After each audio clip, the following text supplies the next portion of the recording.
A very good morning to all of you. और I think जिस तरीके से कल का दिन गया वो पुरस्कार जिसे कहते हैं कि दिमाग में रही जाते हैं। वो जिस तरीके से इंडिया अगेन एक बड़े दिन पर अंडर प्रेशर बिखरी, वो चीज लगातार आप सभी के दिल को भी चुभ रही होगी। और तस्वीर जो आप पीछे देख रहे हैं न्यूजीलैंड की, उम्मीद तो ये थी कि भाई भारत की तस्वीर होगी, मेडल होंगे, टेस्ट मैच होगी, सूखा खत्म होगा, लेकिन ऐसा कुछ भी नहीं हुआ। और वर्ल्ड टेस्ट चैंपियनशिप जो है, पहला इनॉग्रल जो है वर्ल्ड टेस्ट चैंपियनशिप के जो चैंपियन है वो न्यूजीलैंड बने, 8 विकेट से मुकाबला जीते।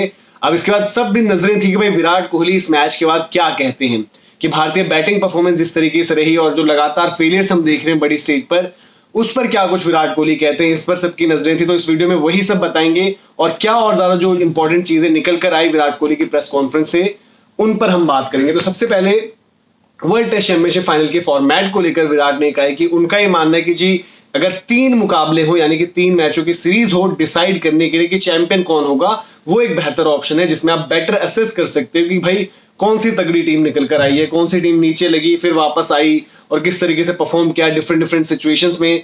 उन्होंने इसमें ये भी हवाला दिया कि भाई आपको हमेशा जो याद रहती हैं वो 3 मैच की सीरीज रहती हैं या 5 मैच की सीरीज याद रहती हैं, बट लेकिन अगर जहां तक बात याद रहने की है तो आई थिंक ये जो टेस्ट मैच हुआ, जिस तरीके से हाई क्वालिटी क्रिकेट, बारिश पे लेकर चर्चा, मौसम को लेकर चर्चा, आईसीसी की इतनी किरकिरी, तो टेस्ट मैच तो आपको ये भी याद रहेगा। लेकिन उनका पॉइंट ये था कि 3 मुकाबले हो जहां पर बेहतर आप बता सकोगे कि भाई चैंपियन टीम कौन है।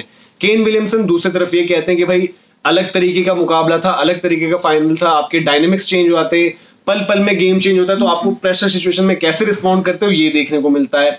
अब दूसरी चीज है कि बैटिंग पर क्या कहा है। बैटिंग पर बड़ी इंपॉर्टेंट चीज है और जो सबसे इंपॉर्टेंट कोड जो पूरा निकल कर आया है वो ये है कि I think you have to take more risk and calculated risk and be confident about taking those risk against a quality bowling attack like New Zealand.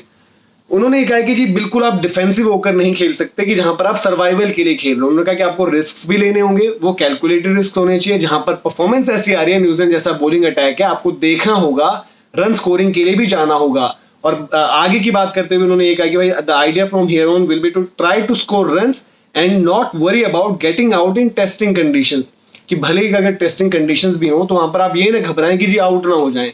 उनका रन स्कोर करने के लिए भी देखना होगा, तो आपको अप्रोच बिल्कुल देखना होगा, अदरवाइज आप अपने ऊपर बहुत प्रेशर बनाओगे और एक अच्छी बॉल और आप आउट।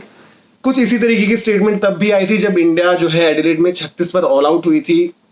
तो अगर आप वैसे देखें तो शायद जो सीख है, और स्पेशली यार आप कह रहे हो कि बड़े दिन पर क्यों हो रहा है बार बार, तो शायद वहां पर जो है इंडिया थोड़ा सा लैग कर रही है और जो फियर ऑफ फेलियर है वो शायद कहीं ना कहीं माइंड में प्ले कर रहा है। जो प्लेयर्स हैं और बड़े बड़े प्लेयर्स हैं, उसमें हम ये नहीं कह सकते चाहे वो विराट हो, पुजारा हो, रोहित शर्मा हो, अजिंक्य रहाणे, एक्सपीरियंस प्लेयर्स, बड़े बड़े प्लेयर्स हैं। ऋषभ पंत को लेकर बड़ी इंटरेस्टिंग बात हुई क्योंकि ऋषभ को लेकर देख रहे थे भाई क्या वो कहते हैं, लेकिन ऋषभ पंत को लेकर उन्होंने कहा कि हमने उनको बिल्कुल फ्री रखा है, हम नहीं चाहते वो अपनी इस चीज को खोएं जो जिस तरीके से वो देखते हैं कि भाई रिस्क लेना हो, अटैकिंग क्रिकेट खेलना। तो उन्होंने बोला कि वो उनको पूरी तरीके से अलाउ कर रखा है, वो उनकी यूएसपी भी है और इसी तरीके से उन्होंने परफॉर्म भी किया है और उन्होंने रिजल्ट्स भी प्रोड्यूस कर रखे हैं।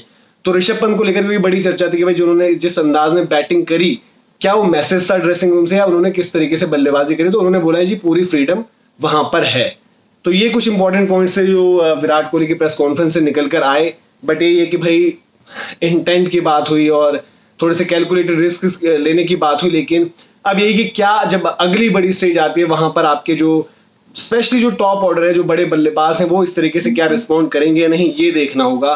तो आई होप ये थी इन्फॉर्मेशन, आई होप आपको पसंद आई हो तो लाइक जरूर करें और जैसे हम कहते हैं कि शेयर करें वीडियोस को, स्पोर्ट्स यारी को सब्सक्राइब भी करें और तमाम अपडेट्स के साथ हम दिन भर आपके साथ बने रहेंगे। 4:30 बजे जो है हम आपके साथ लेकर आएंगे यारों की बात। आपके जो भी सवाल हो हैशटैग जारी लगाकर जरूर भेजें और उस पर चर्चा करेंगे क्योंकि बहुत सारे सवाल आपके मन में भी होंगे।